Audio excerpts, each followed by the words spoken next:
हम चर्चा कर रहे हैं द्वितीयक वृद्धि के बारे में। तो मैं आपको क्लियर कर दूं कि द्वितीयक वृद्धि कहाँ होती है, कहाँ नहीं होती है। मोनोकॉट एक बीजपत्री पौधों में द्वितीयक वृद्धि नहीं होती है। द्वितीयक वृद्धि का मतलब क्या? प्लांट्स में प्राथमिक वृद्धि क्या होती है? प्राथमिक वृद्धि होती है प्लांट को लंबाई में बढ़ता है तो उसको बोलते हैं प्राथमिक वृद्धि, और जब चौड़ाई में बढ़ता है तब उसको बोलते हैं द्वितीयक वृद्धि। द्वितीयक वृद्धि में द्वितीयक जाइलम और द्वितीयक फ्लोएम का निर्माण होता है। देखिए कैसे होता है। यहाँ पे जो है ये कौन सी है? ये है एपिकल मेरिस्टेम। क्या है ये? Apical meristem. यहाँ पे जो होती है वो कौन सी होती है? पार्श्व या लैटरल मेरिस्टेम। क्या बोलते हैं इनको? पार्श्व मेरिस्टेम। ये देखिए, तो ये चौड़ाई बढ़ाती है और ये क्या करेगी? एपिकल मेरिस्टेम ये बढ़ाएगी लंबाई।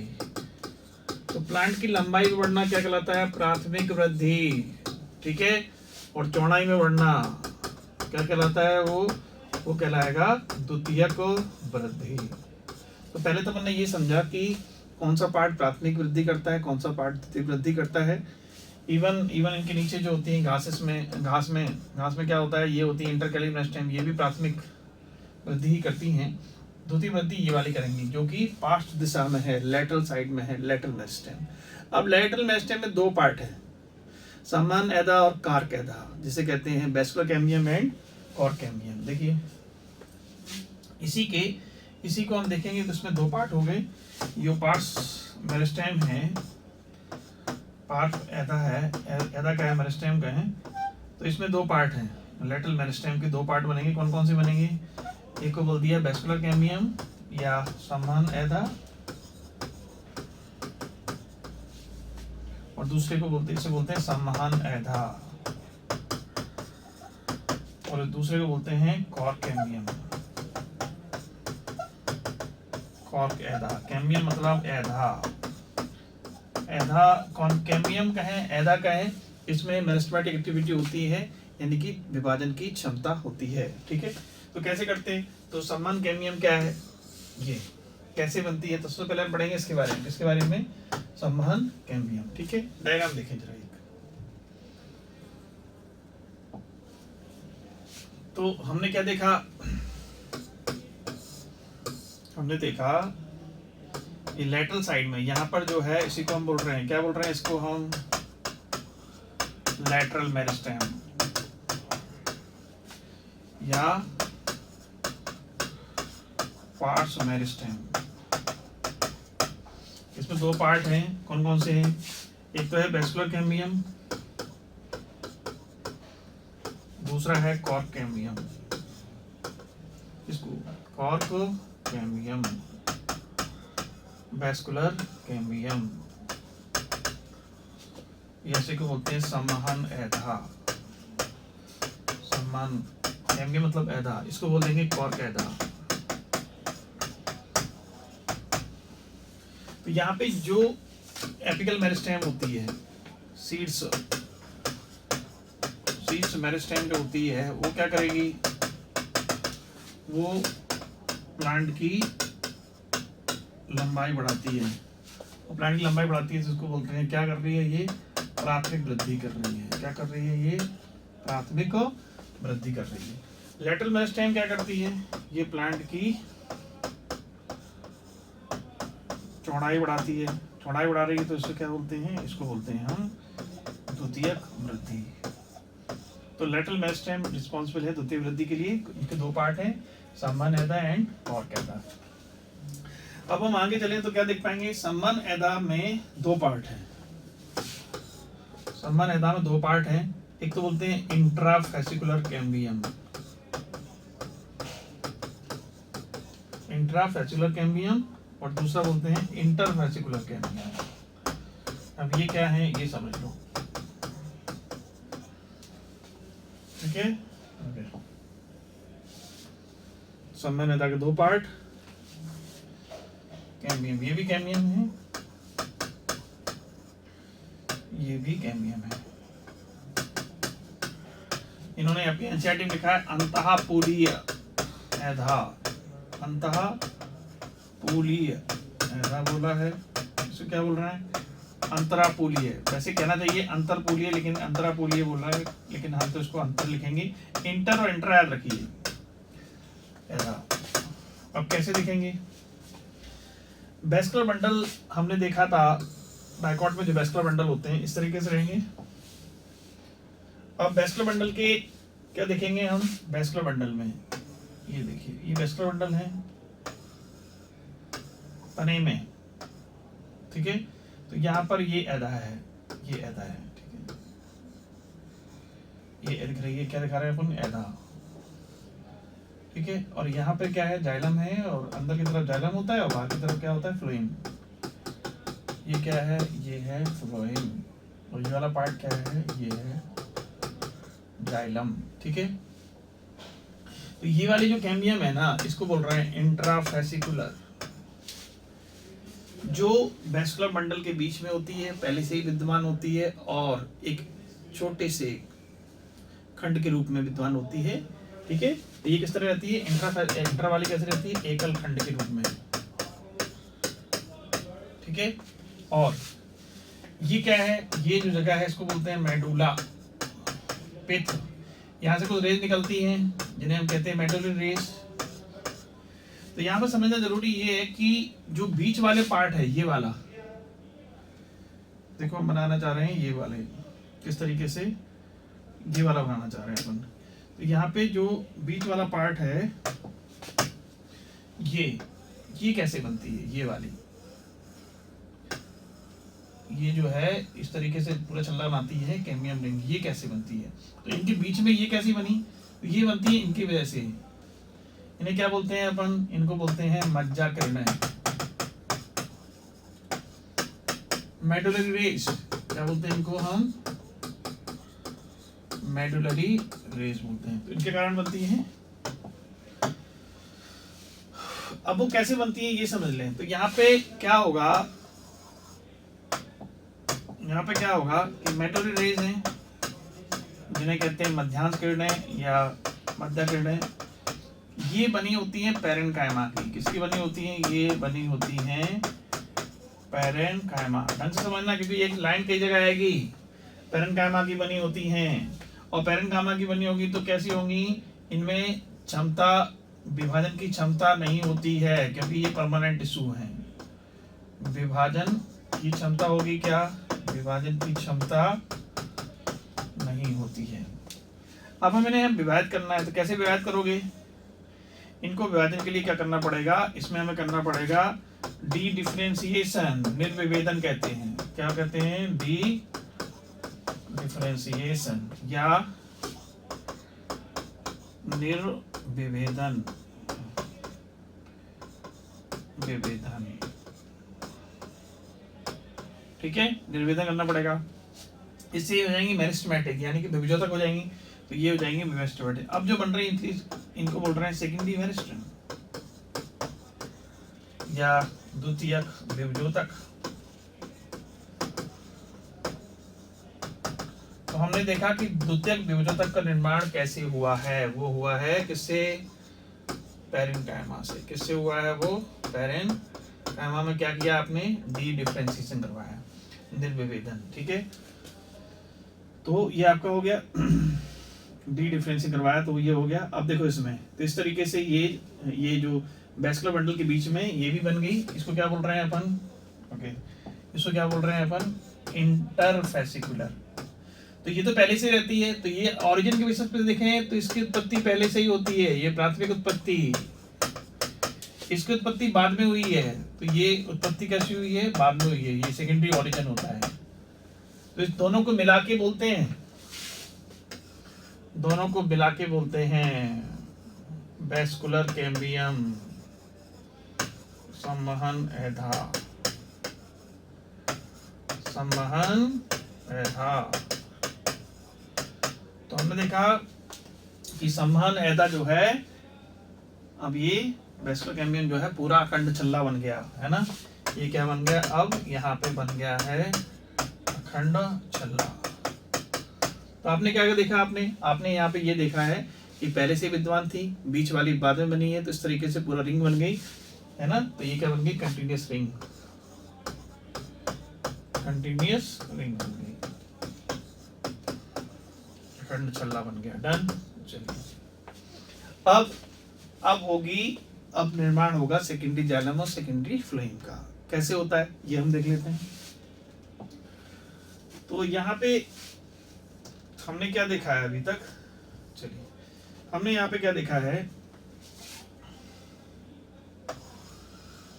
ये देखिए हमने देखा कि यहाँ पर बीच में आपका वेस्कुलर कैम्बियम है और पूरे में ही है वो। तो हम एक को देख लेते हैं, उसी में ही समझ में आ जाए किस तरीके से होगा।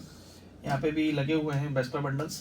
तो यहाँ पे जो वेस्कुलर कैम्बियम है ये क्या करेगी, अंदर की तरफ कट करेगी, नए जाइलम बनाएगी, बाहर की तरफ कट करेगी, नए फ्लोएम बनाएगी। ठीक है, अभी पहले क्या था, पहले देखो ऐसे था, केवल ये थे। यहाँ पे जो फ्लोएम था उसको क्या बोल रहे थे अपन, प्राइमरी फ्लोएम। ठीक है, अंदर की तरफ क्या था, जाइलम था, तो क्या बोल रहे थे इसको, प्राइमरी जाइलम। अब रिंग बनने के बाद, ये रिंग जो बन हुई है, रिंग बनने के बाद अब बनेंगे नए जाइलम, नए फ्लोएम। तो यहाँ पे क्या है, ये देखिए प्राइमरी जाइलम। यहाँ पे जो बनेंगे अब उनको क्या बोलेंगे आप, सेकेंडरी जाइलम। ऐसे ही ये कौन से हैं, प्राइमरी फ्लोएम। रिंग के पास बनेंगे, यहाँ पे जो बन रहे हैं उसको क्या बोलेंगे अपन अब, सेकेंडरी फ्लोएम। ध्यान रखा जाए जो नए टिश्यू हैं वो कहाँ बनते हैं, हमेशा वेस्कुलर रिंग के पास। नए वाले देखिए यहाँ बन रहे हैं, यहाँ पे नए जाइलम बन रहे हैं। ठीक है, वहाँ ऊपर की साइड। तो रिंग के आसपास जो है ना, रिंग के आसपास, ये रिंग के आसपास ये बनते हैं नए नए टिश्यू। ठीक है, सेकेंडरी फ्लोएम और सेकेंडरी जाइलम। अब ध्यान रखने वाली बात ये है कि यहाँ पर कैम्बियम की जो एक्टिविटी है वो अंदर की तरफ ज्यादा होती है, अंदर की तरफ ज्यादा होती है, तो जाइलम का निर्माण ज्यादा होता है। तो हम क्या देख पा रहे हैं कि कैम्बियम या पैदा की जो क्रियाशीलता है वो कहाँ ज्यादा होती है बताओ, अंदर की तरफ, अंदर की ओर अधिक होती है। इससे क्या होगा, इससे क्या होगा, इससे जाइलम ज्यादा बनेगा। जाइलम का निर्माण कैसा होगा, ज्यादा। कितने गुना ज्यादा, 8 से 10 गुना ज्यादा बनता है। फ्लोएम के कंपैरिजन में जाइलम का निर्माण ज्यादा होता है। ये धीमे धीमे ये दोनों क्या है, जो फ्लोएम और भी बनते रहेंगे तो ये पूरा एकदम संघनित मास की तरह संघनित हो जाता है और ये एकदम मास की तरह इकट्ठे हो जाते हैं, पूरा वहाँ पे गोला बन जाता है, कॉम्पैक्ट मॉस। ठीक है, पिंड क्या है, मॉस की जगह क्या लिखें इसको, पिंड, पिंड की तरह बन जाते हैं, इसे कहते हैं कॉम्पैक्ट मॉस। क्या बोलते हैं इसको हम, कॉम्पैक्ट मॉस बोलते हैं। ठीक है, अब ये ज्यादा बनता है तो यहाँ पे ऊपर वो भी है, पेरिसाइकिल है, परिरंभ है, तो इन पे क्या है, दबाव पड़ता है सेकेंडरी जाइलम सेकेंडरी फ्लोएम पे। तो ये धीमे धीमे क्या होते हैं, सने सने दब जाते हैं। ये क्या होंगे, सने सने मतलब धीमे धीमे क्या होंगे, ये दब जाते हैं। अब क्वेश्चन आ रहा है क्यों दब जा रहे हैं, क्योंकि जाइलम, जो जाइलम है बहुत ज्यादा बन रहा है, जाइलम का निर्माण हो जाता है, वह जमाव लगातार होता रहता है, लगातार होता रहता है। इस चक्कर में क्या होगा, ये दब जाएंगे, होता रहता है, इसलिए ये दब जाते हैं। कौन, secondary xylem secondary phloem, sorry secondary phloem और प्राइमरी फ्लोएम दब जाते हैं और ये बनते रहते हैं। अब ये कहाँ रहता है, ये देखिए प्राइमरी जाइलम की कहानी देख लें। प्राइमरी जाइलम जी कहाँ की तरफ है, ये कौन सी जगह है, पित्त या मेडुला। तो बता रहे हैं कि प्राइमरी जाइलम जो है वो कहाँ की ओर रहता है, पित्त की ओर।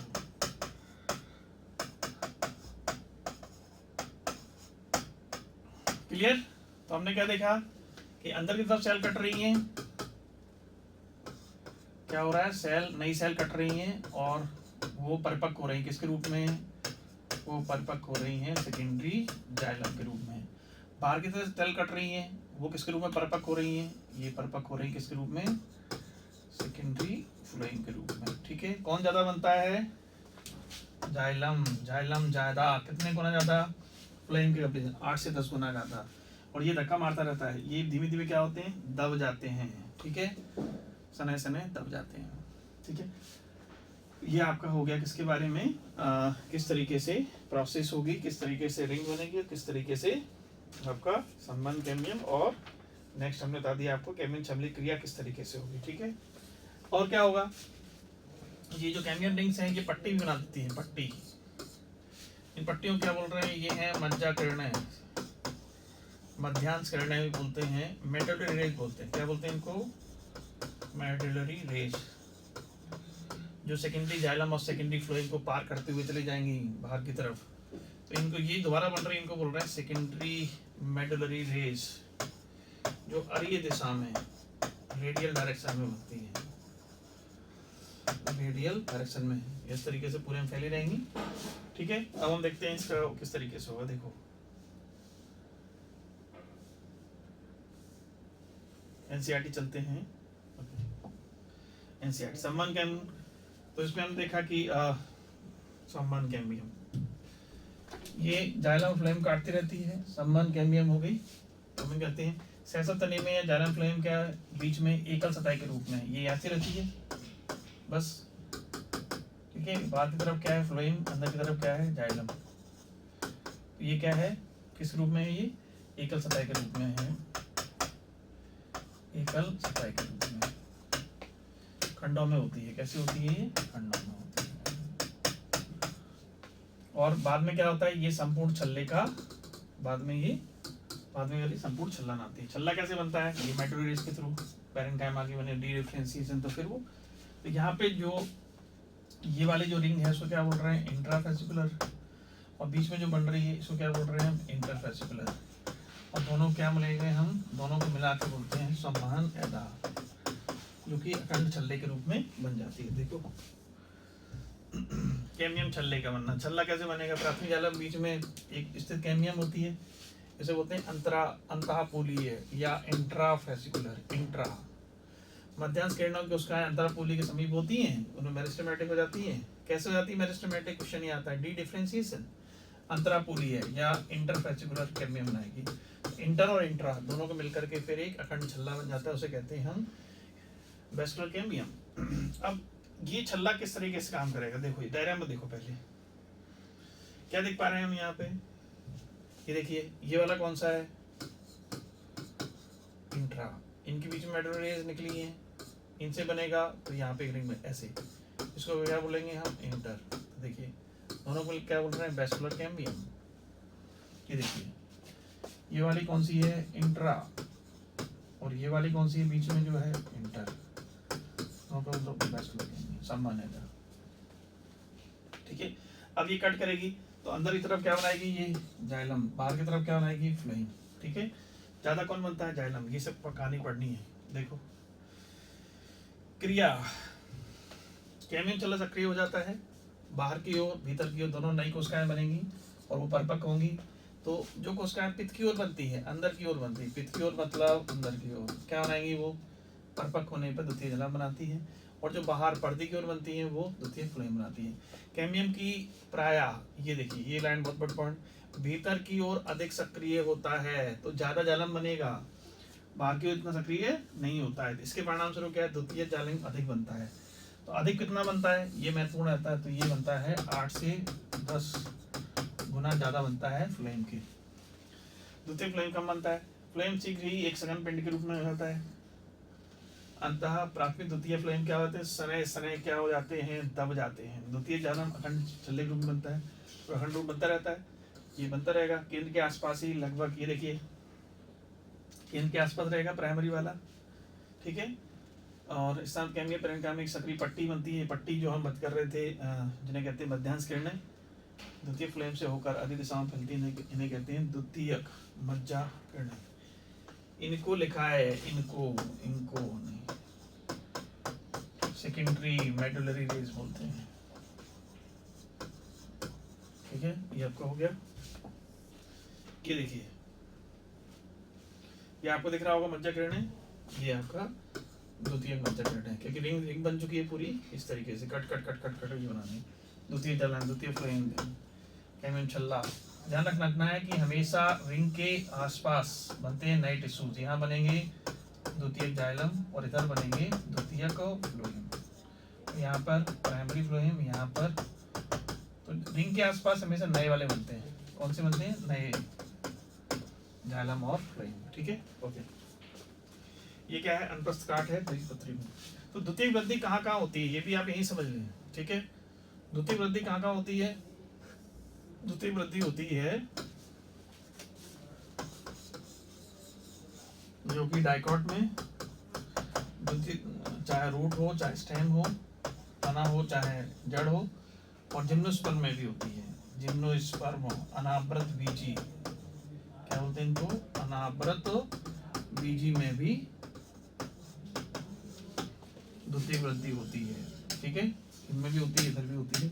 मोनोकॉट में द्वितीय वृद्धि नहीं होती, इसलिए दुबले पतले होते हैं, मोटे नहीं होते। मोटे क्यों हो रहे हैं? क्योंकि द्वितीय वृद्धि कैमियम है, रंग छल्ला। तो ये आपका हो गया। अब हम बात करेंगे बसंत दारू और शरद दारू क्या है। बसंत दारू, शरद दारू क्या होते हैं? देखो, कैमियम की जो एक्टिविटी है नए जाइलम, नए फ्लोएम कराना, वो हमेशा एक जैसी नहीं होती है। फरवरी की हम बात करें, बसंत की बात करें, बसंत में इसकी एक्टिविटी, इसकी क्रियाशीलता ज़्यादा अधिक होती है। सर्दियों में, ठंड में क्रियाशीलता कम होती है। तो सर्दियों में जो जाइलम बनता है, जाइलम को हिंदी में बोलते हैं दारू, तो सर्दियों वाली दारू शरद दारू।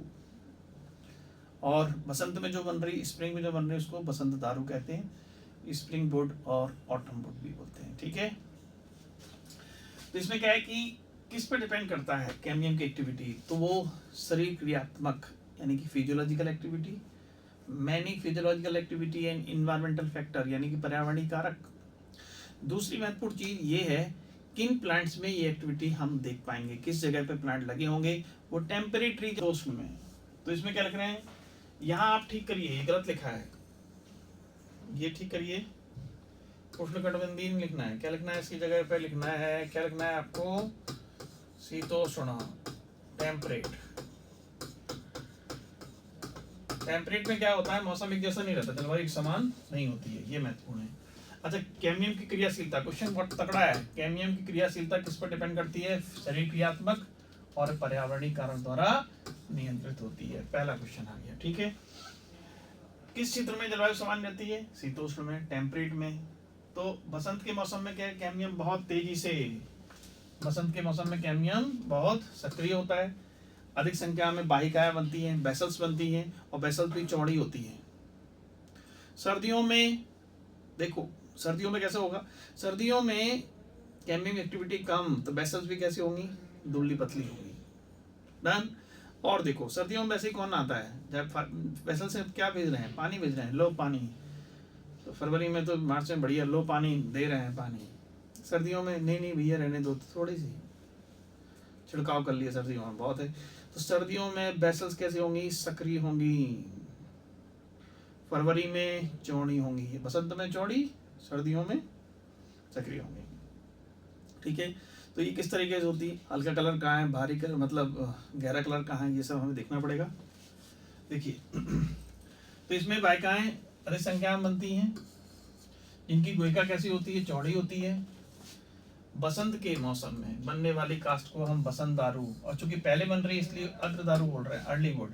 सर्दियों में कैमियम क्या होता है? कम सक्रिय होता है, सक्रिय वाहिकाएं बनती हैं, वाहिकाएं बनती हैं, इसलिए इस कास्ट को शरद दारू बोला। सर्दियों में शरद दारू, पश्च दारू बाद में बन रहा है, इसलिए अग्र और पश्च मतलब पहले बन रहा है तो अग्र दारू। बसंत को ही अग्र बोलते हैं और शरद को पश्च दारू बोलते हैं। बसंत का रंग कैसा होता है? हल्का होता है। घनत्व भी कैसा होता है? कम होता है। शरद में कैसा होता है? गहरा रंग होता है। घनत्व कैसा होता है? अधिक होता है।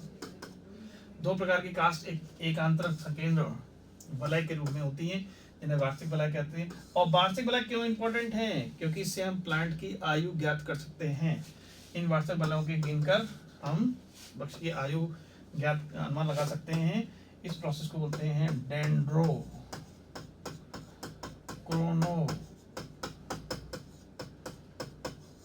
कहते हैं, डेंड्रोक्रोनोलॉजी। ये क्या है? पादप की आयु का अध्ययन करना, आयु का अनुमान लगाना, उसको बोलते हैं डेंड्रोक्रोनोलॉजी। तो क्या ये वार्षिक वलय रूट में बनती हैं? जड़ों में वार्षिक वलय का निर्माण नहीं होता है। क्यों नहीं होता है? कि जड़ जो है वातावरण से अफेक्टेड नहीं होती है। ठीक है, वातावरण क्या लेना है, जड़ नीचे है तो वो तो आराम से पड़ी रहती है। इस तरीके से समुद्र के किनारे जो वृक्ष होंगे क्या उन पे होगा? समुद्र किनारे, तो वहाँ पे तापमान एक जैसा रहता है, तो वहाँ पर भी वार्षिक वलय का निर्माण नहीं होता है। ठीक है, इस तरीके से चलेगा। अब हम देख क्या पा रहे हैं? अब हम क्या देख पा रहे हैं नेक्स्ट? इसको ना अपन उसमें देख लेते हैं किस तरीके से होगा। देखो, अब हम बात कर रहे हैं किसकी? बसंत दारू, जैसे कहते हैं स्प्रिंग बोर्ड, क्या बोलते हैं इसको? स्प्रिंग बोर्ड की बात कर रहे हैं। बसंत दारू या इसको कहते हैं अग्र दारू या अर्ली गुड। ठीक है, और दूसरा कौन सा है? दूसरा है शरद दारू, या ऐसे कहते हैं ऑटम बोर्ड। क्या? पश्च दारू, इसको बोलते हैं हम लेट बोर्ड। ठीक है, अग्र दारू, पश्च दारू। इसको क्या देखेंगे? बसंत दारू। तो सबसे पहले क्या देखेंगे? सबसे पहले एक चीज देख लेते हैं कि किस तरीके से इसमें देखना है। तो क्या कैडमियम की एक्टिविटी हमेशा बराबर रहती है क्या? तो कैडमियम की जो एक्टिविटी है, सक्रियता, अधा की सक्रियता,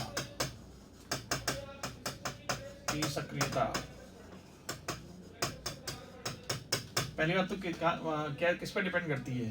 ये नियंत्रित होती है किसके द्वारा? किसके द्वारा नियंत्रित होती है? तो दो हैं, क्या है? नियंत्रित होती है किसके द्वारा? तो एक तो फिजियोलॉजिकल यानी कि शरीर क्रियात्मक, कौन से? शरीर क्रियात्मक कारक, और दूसरा है पर्यावरणीय कारक के द्वारा। ठीक है, शरीर क्रियात्मक पर्यावरणीय कारक के द्वारा। तो अब देखें किस तरीके से। अच्छा, किस जगह देखना है? तो ये हमें देखना है कहाँ पर? शीतोष्ण, और कह सकते हैं टेम्परेट, जहां पर टेम्परेचर, जहां पर जो जलवायु है वो समान होती है कि नहीं होती है? जलवायु समान नहीं होती है, तभी तो हमें सर्दी गर्मी बरसात दिखेगा, बसंत ऋतु शरद ऋतु तभी दिखेगी। इसमें हम क्या देख पा रहे हैं? अब आ जाओ उस पर। ठीक है, तो शीतोष्ण किस पर डिपेंड करती है हमने देखा। अब हम तरफ बात कर रहे हैं किसके बारे में? अब हम बात कर रहे हैं शरद, स्प्रिंग बोर्ड और ऑटम बोर्ड के बारे में। ठीक है, तो यहाँ पे हम देखें तो यहाँ पर कैडमियम की सक्रियता कहाँ ज्यादा रहती है, कहाँ कम होती है? तो यहाँ पर कैडमियम की सक्रियता रहेगी अधिक, यहाँ पर कैडमियम की सक्रियता होती है कम। तो ये पॉइंट हो गया सक्रियता वाला। दूसरा पॉइंट क्या है? कहाँ पर वाहिकाएं ज्यादा बनेंगी? यहाँ पे जो वाहिकाएं हैं, वेसल्स हैं, यहाँ पे वेसल्स कैसी होती हैं? इसमें ज्यादा चौड़ी होती है। देखिए कितनी चौड़ी है, देखिए। ठीक है, यहाँ पे कैसी होती हैं? यहाँ पे होती है कम चौड़ी, या हम कहें पतली वेसल्स बनती हैं इस तरीके से। ठीक है, ये देखिए बहुत कम बन रही, तो इस तरीके से वेसल्स बनेंगी। नेक्स्ट क्या देखेंगे? इसमें जो जाइलरी एलिमेंट्स हैं, जाइलम फ्लोएम जो हैं, वो कैसे बनते हैं?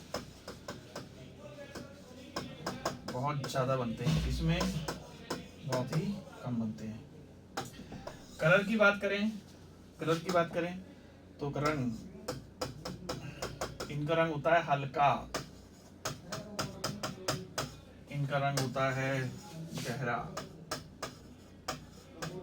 गहरा रंग होता है। ठीक है, घनत्व की बात करें, घनत्व की बात करें तो इनका घनत्व होता है कम, इनका घनत्व होता है अधिक। देखिए पास पास लगी हुई, ज्यादा घनत्व ज्यादा हो गया। ठीक है, इस तरीके से हम देखा। तो ये सभी चीजें कैसे रहती हैं, नेक्स्ट क्या देख पा रहे हैं हम, तो ये सभी कैसे रहते हैं वलय में, दोनों कौन कौन सी, बसंत दारू, ये जिसे कहते हैं पहली बनती है इसलिए बोलते हैं अग्रदारू, दूसरा शरद सर्दियों बनती है या वर्ष दारू। तो ये कैसे रहती हैं, एक वलय के रूप में, एक साल में दोनों बन रही हैं सकेंद्रीय वलय। कैसे बन रहे, सकेंद्रीय एकांतर वलय, एक के बाद एक बन रही हैं। आप अगर तने की काट देखेंगे तो उसमें देखेंगे रिंग्स दिखेंगे आपको, कोई गहरे कलर की, हल्के कलर की, तो ये आप देखेंगे तो ये समझ में आएगा कि दोनों वलय हैं, एकांतर वलय हैं। और इन्हीं से हम क्या कर सकते हैं, पादप के आयु की क्या कर सकते हैं हम, अनुमान, गणना कर सकते हैं, गणना का अनुमान लगा सकते हैं, ठीक है। और इस प्रोसेस इसको बोलते हैं, इसका अध्ययन को बोलते हैं डेंड्रोक्रोनोलॉजी।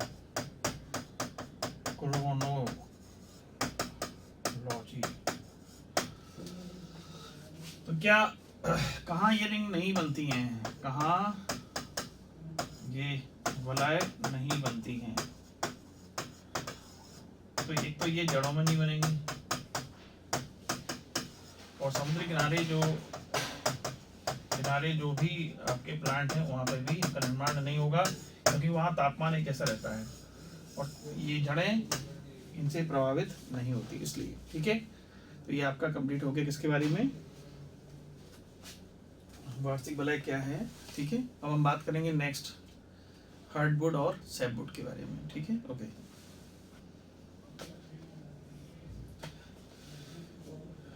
मैं आपको यहाँ क्लियर कर दूं कि ये जो पार्ट है अंताकाष्ठ, इसे कहते हैं हार्डवुड, क्या बोलते हैं इसको, हार्डवुड, और इसको बोलते हैं सैपवुड, रसदारू। ये सब सेकेंडरी जाइलम के पार्ट हैं। किसके बारे में बात करेंगे हम, सेकेंडरी जाइलम। हमने जो पढ़ा है, जाइलम तो बनता रहता है, ठीक है। हमने क्या देखा, जाइलम, ये देखिए यहाँ पे ये जो रिंग बनी है पूरी, तो यहाँ पे जाइलम जो उसको क्या बोलेंगे, प्राइमरी, और बन रहा है तो क्या बोलेंगे हम, द्वितीयक, और बोलेंगे तो क्या बोलेंगे, तृतीयक जाइलम। तो इस तरीके से जाइलम तो लगातार बनता रहता है। हालांकि इन्होंने द्वितीय तृतीयक को ही द्वितीय जाइलम ही कहा है। एनसीईआरटी क्या बोल रही है आपकी, द्वितीयक हो, तृतीयक हो, चतुर्थक हो, सबको क्या बोल दिया, द्वितीयक जाइलम। लेकिन ध्यान रखा जाए, यहाँ ये वाला जो थर्ड वाला है ना, ये नया जाइलम है इसी कंपेरिजन में, ये है तो तुझे लेकिन नहीं है, तो ये भी द्वितीय जाइलम लेकिन पुराना वाला है ना, तो है सब द्वितीय जाइलम है, नया पुराना द्वितीय जाइलम, ठीक है। तो सेंस हमारा बताने का ये है कि देखो ये हो गया प्राइमरी, यहाँ पे क्या है, द्वितीय जाइलम, यहाँ पे और बन रहे हैं, ये कौन सा तृतीयक, यहाँ पे क्या है, यहाँ पे कौन सा, ये सब जाइलम ही है। क्या है ये सब के सब जाइलम। बाहर की तरफ क्या बनेंगे, फ्लोएम, नए फ्लोएम। तो ये वाला जो है कैम्बियम के पास जो है ये नया जाइलम है, लेकिन इन्होंने सबको क्या कह दिया, इन्होंने कह रखा है आपकी एनसीईआरटी के हिसाब से द्वितीय जाइलम। ये नया द्वितीय जाइलम है, ये वाला पुराना द्वितीय जाइलम हो गया, ये और पुराना हो गया। तो जितना पुराना वाला है ना वो सब अंदर की तरफ होगा, नया वाला कहाँ की होगा, बाहर की तरफ। नया वाला कहाँ का होगा, बाहर की तरफ, ऐसे याद रखो, ठीक है। तो अंदर की तरफ जो है ना, अंतरित जाइलम जो है वो उसमें अंदर की तरफ तो पुराना द्वितीय जाइलम है, इसमें ठूस ठूस के भर देते हैं क्या, lignin, suberin, tannin, resin, oils, aromatic compounds. तो इससे क्या होता है, ये हो जाता है मजबूत हो जाता है, हार्ड हो जाता है अंदर वाला जाइलम। इसका समझो कि जैसे कि ये है अंदर वाला जाइलम और इसके परिधि में ऐसे है, तो बीच वाली जो पाइपलाइन थी, एक पाइप था, उसमें हमने ठूस ठूस के भर दिया है क्या, लिग्निन, सुबेरिन। तो आप बताइए क्या ये पानी का संवहन कर पाएगा, कंडक्शन कर पाएगा, नहीं कर पाएगा। क्यों, क्योंकि आपने इसको ठूस ठूस के भर दिया है। तो बीच वाला जो पार्ट है, बीच वाला जो पाइप था वो हो गया है अब बहुत ही ज़्यादा मजबूत। तो ये पानी का संवहन नहीं करेंगे, लेकिन ये क्या कर सकते हैं, ये मजबूती प्रदान करेंगे, यांत्रिक सहायता देंगे आपको। डन, इस तरीके से देखना है, यांत्रिक सहायता देंगे। और जो परिधि वाला है वो भी द्वितीय जालम है, नया द्वितीयक जाइलम कहें हम, समझने के लिए, डिफ्रेंशिएट करने के लिए। तो जो नया वाला द्वितीय जालम बन रहा है वो है रसदारू, सैपवुड। रस है, समझ में आ रहा है नाम से क्या, कि वो रस का कंडक्शन करेगा, संबंध करेगा। रस मतलब जल और खनिज लवणों का संबंध कौन करेगा, रसदारू। तो ये महत्वपूर्ण हो जाता है। क्वेश्चन एक डायरेक्ट आ गया, कौन इन दोनों में से। पहली बात तो ये समझना है कि सेकेंडरी के पार्ट है, सेकेंडरी में नया सेकेंडरी, पुराना सेकेंडरी। पुराना सेकेंडरी क्या बनेगा, वो बन जाएगा अंदर की तरफ है हार्ड, अंतःकाष्ठ अंदर की तरफ है, तो इसी क्या बोल रहे हैं, अंतःकाष्ठ। कैसा है ये, बहुत ही हार्ड होता है, मजबूत होता है, ठीक है। और बाहर की तरफ है जो पर्दी में है, दिख रहा है आपको पर्दी में, ये वाला जो पर्दी की तरफ है, ये वाला, इसको ये भी जालम ही है। ये कौन सा है, परिधीय भाग में है। इसको क्या बोल रहे हैं आप, इसको बोल रहे हैं रस, रस दारू है ये, रस दारू लिखे, सैपवुड। तो हार्ड के अंदर है, बीच में हार्डवुड, सैपवुड। कंडक्शन कौन करेगा पानी का, बाहर वाला, क्योंकि उसमें जमाव नहीं है। जितना पुराना होता जाएगा वो जमाव होता जाता है। ये देखें, तो लंबी आयु वाले द्वितीय जालम का अधिकांश भाग, द्वितीय जालम का अधिकांश भाग, विशेषतः तने का केंद्रीय भाग क्या हो जाता है, सबसे भीतरी भाग, जो भीतरी भाग है, केंद्रीय भाग है, क्या होगा इसमें जमाव हो जाएगा। किसका जमाव होता है वो देखते हैं, उसे कहते हैं अंतःकाष्ठ। अंदर की तरफ है तो अंतःकाष्ठ अथवा कठोर दारू। अंतःकाष्ठ में बहुत से कार्बनिक यौगिक जमा हो जाते हैं, टैनिन, रेजिन, तेल, खुशबूदार पदार्थ, आवश्यक तेल सब भर दो। तो इसके भरने से क्या होगा, ये हो जाएगा, कैसा हो जाता है, हार्ड। हार्ड मतलब कठोर हो जाता है, ठीक है। और आपने देखो लकड़ी आपने देखी होगी, आपने कहा इमारती लकड़ी, तो इमारती लकड़ी में क्या है, ये तो होती है अंतःकाष्ठ, उसका कीड़े मकोड़े कुछ नहीं बिगाड़ सकते। लोग कहते हैं हमारे घर में फर्नीचर है 20-20 साल से चल रहा है, फर्नीचर क्या है, इमारती लकड़ी है, वो क्या कर रहे हैं, अंतःकाष्ठ है। तो माइक्रो सूक्ष्म जीव इस पर अटैक करेंगे, अटैक कुछ नहीं कर पाएंगे, क्योंकि ये बहुत ही मजबूत है। ठूस ठूस के इसमें लिग्निन, खुशबूदार पदार्थ, रेजिन, टैनिन सब भरे हुए हैं, अंतःकाष्ठ। देखो तो ये कैसे होते हैं, ये देखिए पहली लाइन आ गई, कैसे होते हैं ये होते हैं कठोर। कैसे होते हैं ये, कठोर होते हैं और चिरस्थायी। सूक्ष्म जीवों और कीड़ों कैसे करते हैं, सूक्ष्म जीवों और कीड़ों से भी उसको बचाते हैं, कठोर है ना भाई। तो इस क्षेत्र के तत्व कैसे होते हैं, मृत होते हैं। क्यों, क्योंकि मिट्टी में क्या जमा हो गया, लिग्निन जमा हो गया। इसे कहते हैं हार्डवुड या हृदय दारू, अंतःकाष्ठ। तो हार्डवुड, अंतःकाष्ठ एक ही बात है। अंतःकाष्ठ क्या पानी का सम्मान कर पाएगा, अभी मैंने आपको बताया, बताइए अंदर वाला जो पार्ट है क्या पानी का सम्मान कर पाएगा, ठूस ठूस के भर दिया आपने, राइट आंसर, नहीं कर पाएगा। तो क्या करेगा, यांत्रिक सहायता देगा, पानी का सम्मान नहीं करता है, हृदय दारू वाला नहीं करता है, लेकिन तनिक को क्या करेगा, यांत्रिक को सहायता देगा। अब क्वेश्चन आता है तो पानी का सम्मान कौन करेगा, कौन करेगा पानी का सम्मान, ये वाला पार्ट, पर्दी वाला पार्ट, इसे कहते हैं रसदारू। रस, रस मतलब क्या है, जल व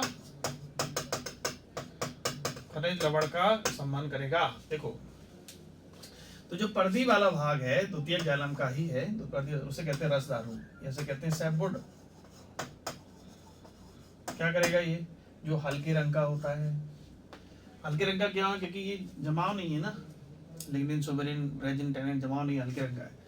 और इसमें क्या है, सजीव पैरेन्काइमा कोशिकाएं होती हैं। तो ये क्या करेगा, मूल से पानी तथा खनिज लवण को कहाँ से भेजेगा, ये देखिए ये जड़ है, तना से और कहाँ भेजेगा, पत्ती में, फल को पत्तियों तक पहुंचाता है। तो क्वेश्चन इसमें दो ही आएंगे कि कौन सा मजबूती प्रदान करता है, हार्डवुड, क्यों, अंदर है, क्या है, कठोर होता है, चिरस्थायी होता है, सूक्ष्म जीव उसको कुछ नहीं बिगाड़ सकते, क्यों, ठूस ठूस के भरा हुआ है, lignin, suberin, tannin, resin, aromatic compound, खुशबूदार पदार्थ, ऑयल सब भरे हुए हैं, मृत हो जाते हैं, लिग्निन में है, ठीक है, कठोर है, चिरस्थायी है, सूक्ष्म जीवों के प्रति प्रतिरोधी है। कंडक्शन कौन करेगा? पर्दीय भाग, उसके रस कह रहे हैं, ठीक है। तो ये आपका हो गया किसके बारे में? अंतःकाष्ठ और अंतःकाष्ठ या हार्डबोर्ड कहते हैं। क्या बोलते हैं इनको? हार्डबोर्ड। तो इसको फिर से देख लेते हैं, इसको अंतःकाष्ठ या इसको बोलते हैं, क्या बोल रहे हैं? हृददारू, हार्डबोर्ड, ठीक है। इसको ये रस है, रसदारू, रसदारू, क्योंकि रस का कंडक्शन करता है। ये क्या करते हैं?